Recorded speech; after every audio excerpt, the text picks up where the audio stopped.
जी हाँ, कहने को तो सिर्फ ये एक एफर्मेशन है, सिर्फ एक एफर्मेशन जो आपकी मदद करेगा, चाहे आप अंडर कॉन्फिडेंट फील करते हो, चाहे आप लोगों से अपनी बात न कह पाते हो, चाहे आपको ओसीडी हो, डिप्रेशन हो, एंजाइटी हो। सिर्फ एक एफर्मेशन जो मैं अपने क्लाइंट्स को देती हूँ। तो क्या आप जानते हैं, ये जितनी भी मेंटल इलनेस होती है, हम बात कर रहे हैं depression, anxiety, OCD, under confident feel करना, इन सारी चीजों का रूट कॉज क्या है? हाँ, इनकी जड़ क्या है? और क्या ऐसा कोई बहुत सिंपल सा सोल्यूशन है जिससे हम इस चीज से बाहर निकल सकते हैं? मैं ये नहीं कह रही हूं कि हमें दवाई नहीं लेनी है, ऑफ कोर्स वो चीजें करते रहिए, लेकिन कुछ चीजों को हमें कॉन्शियसली बदलना होता है और सिर्फ एक एफर्मेशन उस पर मैजिकली काम करता है। तो उस सोल्यूशन पर जाने से पहले, मैं हूं आपकी doctor Archana, life coach, personality developer, counsellor. मैं एक सर्टिफाइड हिप्नोथेरेपिस्ट हूँ, लोगों के बिलीव्स और उनके माइंडसेट पे काम करती हूँ। अगर हमारे वीडियोस आपके लिए हेल्पफुल हैं तो चैनल को सब्सक्राइब जरूर कर लो और वीडियो को लाइक करो। और अब मैं आपको पूरे दिल से धन्यवाद देती हूँ कि इतने अच्छे जो आपके एक्सपीरियंसेस आप शेयर कर रहे हो सब्लिमिनल से रिलेटेड। लेकिन मुझे अभी भी बहुत सारे कमेंट्स और मेल्स भर भर के आ रहे हैं, मैम पॉजिटिव माइंडसेट के लिए सब्लिमिनल बना दो, हॉर्मोन्स बैलेंस के लिए सब्लिमिनल बना दो, और भी बहुत सारी रिक्वेस्ट।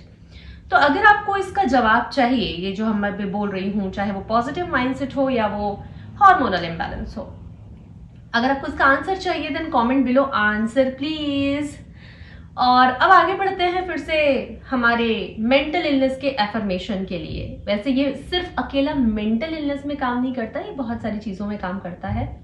मेरी आवाज थोड़ी सी खराब हो रही है, कृपया मुझे माफ कर दीजिए। ऐसा ही होता है जब आप दुनिया भर के कुकर्म करके आते हो। फॉर एग्जाम्पल, बारिश में बहुत सारा भीग लेना, बर्फ का गोला खा लेना, सब ठंडी ठंडी चीजें खा लेना, तो प्लीज इसको इग्नोर करना।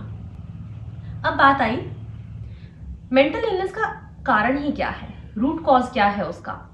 कई लोग मुझे ये भी कहते हैं कि हम बहुत इंट्रोवर्ट हैं, हमें घर से बाहर निकलने में ही डर लगता है, दोस्त बनाने में डर लगता है। तो इन सब का सिर्फ एक रूट कॉज है, फियर, इनसिक्योरिटी। अब इनसिक्योरिटी और फियर का मतलब क्या है? इनसिक्योरिटी और फियर का मतलब है खुद को सुरक्षित महसूस न करना, सेफ फील नहीं करना। किस किस केस में ऐसा हो सकता होगा? मान चलो मैं अभी ये प्रेजेंटेशन दे रही हूं और मुझे अंदर से डर लगे कि यार मुझे जज किया जा रहा है, तो ये डर है एक तरह का। सेम थिंग आपको देखने को मिलती है जब आप एक डॉटर इन लॉ होती हो, एक बहू घर में नई नई आई है, पहली रसोई बना रही है या घर में कुछ भी काम कर रही है, और डर कि मुझे जज किया जाएगा, कहीं गलती ना हो जाए।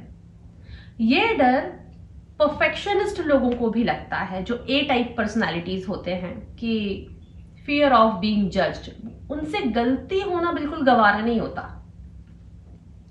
और ये किसी भी छोटी से छोटी गलती होने के केस में वो लोग बिल्कुल सेफ फील नहीं करते हैं। अब डर किस चीज का रहता है, इनसिक्योरिटी क्या रहती है? Fear of being judged and fear of being rejected, कि हमें रिजेक्ट किया जाएगा, हमें एक्सेप्ट नहीं किया जाएगा और अलग अलग लेवल पे जज किया जाएगा। वहां से हमें हमारी सिक्योरिटी, हमारी सुरक्षा क्लैश होती हुई दिखती है या क्रश होती हुई दिखती है। तो एक छोटा सा अफर्मेशन इन सारे ही चीजों में, मतलब जब आप अंडर कॉन्फिडेंट हैं और आपको बाहर जाना है, अगर आपको मीटिंग में कोई प्रेजेंटेशन देना है, अगर आपको कोई इंटरव्यू क्रैक करना है, अगर आपको किसी एग्जाम हॉल में जाना है, एग्जाम देनी है, या अगर आप बाहर दोस्तों के बीच में जा रहे हैं, अगर आप बहुत सारे क्राउड को फेस करने वाले हैं, इन सारी ही चीजों में सिर्फ डर है जो आपको रोकता है ये चीजें करने से, क्योंकि आपको ये दुनिया डरावनी लगती है, आपको लोगों के बीच में जाने में डर लगता है। और सिर्फ जिस एक अफर्मेशन की बात कर रही हूं जो इन सारी चीजों पे काम कर सकता है, सारी मेंटल इलनेस पे काम कर सकता है, वो है, इसको नोट डाउन कर लेना और आप इस चीज को अच्छे से प्रैक्टिस कर सकते हो, आप इसको खुद यूज करके देख सकते हो। हम साथ साथ अभी इसको कर लेंगे। अब वो एक अफर्मेशन है, this is the friendly world and I am safe here. ये जो दुनिया है ये बड़ी फ्रेंडली दुनिया है और मैं यहाँ पूरी तरह से सुरक्षित हूँ। ये एक एफर्मेशन बहुत अच्छा काम करता है। अब ये क्यों काम करता है? अच्छा, मैंने कहा सारे केसेस में ये काम करेगा। अब जब आप इंटरव्यू देने जा रहे हैं, आपको डर लग रहा है वहां क्या होगा, हमें जज किया जाएगा, मतलब आपको दुनिया फ्रेंडली नहीं लग रही है, आपको काफी डेंजरस लग रही है। और जैसे ही आप अज्यूम करते हैं no this is the friendly world, I am safe here, मतलब मैं यहाँ सेफ हूं, सुरक्षित हूं, जो भी हूं। अब सुरक्षा की भावना से जो मेरा मतलब है वो क्या है? हमें डर तब लगता है जब हमें लगता है कि जो कुछ भी सामने से होगा वो हम हैंडल नहीं कर पाएंगे। हमें सिर्फ उसी केस में डर लगता है। फॉर एग्जाम्पल हमें जज किया जाएगा और जो भी जजमेंट्स आएंगे, जो भी बिहेवियर आएगा सामने से, वो हम हैंडल नहीं कर पाएंगे। जब हम दोस्तों के सामने जाएंगे और हमारे दोस्त हमारे से बात करेंगे, जो भी वो कहेंगे हम हैंडल नहीं कर पाएंगे। बहुत सारा काम अगर आ जाएगा तो हम हैंडल नहीं कर पाएंगे। वहां से इनसिक्योरिटी आती है।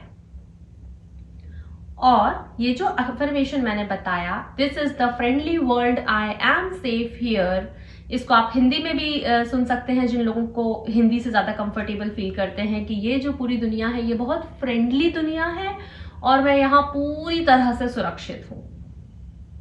जिनको इनर चाइल्ड हीलिंग करनी है, जिनको शैडोज में जाना है, जिनको डिप्रेशन है, ओसीडी है, डिप्रेशन वालों को घर से बाहर निकलने में डर लगता है। क्यों? बिकॉज डर, डेंजर है, वहां अलर्ट रहना पड़ेगा, हैंडल नहीं कर पाएंगे। This is the friendly world, I am safe here. अब जब ये अज्यूम करते हुए बाहर जाने के बारे में सोचोगे तो डर लगना अपने आप कम हो जाएगा। तो जरा प्रैक्टिकली सोच के देखना कि सच में ऐसा क्या है जो आप हैंडल नहीं कर पाओगे, जिसकी वजह से आपको इतना डर लग रहा है। जब हम छोटे थे तब तक ये पावरलेसनेस, हेल्पलेसनेस की जो फीलिंग थी, तब तक इस चीज को हर बच्चा कहीं ना कहीं पावरलेस और हेल्पलेस फील करता है। उसको लगता है यार बड़े लोग कब क्या कर देंगे, हम हैंडल नहीं कर पाएंगे। As a child it is okay, लेकिन अब आप बड़े हो गए हो तो खुद को याद दिलाओ, बाबा I am grown up now, I can handle it. क्या होगा? सामने से कोई दो बातें बोलेगा, इससे ज्यादा क्या होगा? हम भी बोल देंगे, जो हमारा जो क्लैरिफिकेशन होगा हम भी कर लेंगे। अब हम कर सकते हैं, अब हम बड़े हो गए हैं। अब तो यहां से आपके अंदर खुद को सुरक्षित रखने का एक राइटफुल एटीट्यूड आता है कि हाँ आई कैन हैंडल इट। तो इस अफर्मेशन को यूज करके देखो, इसका फीडबैक जरूर शेयर करना। Thank you for all the other feedbacks that you are sharing and I am repeating myself before going, that is this is the friendly world, this is the loving world, and we all are safe here. Thank you.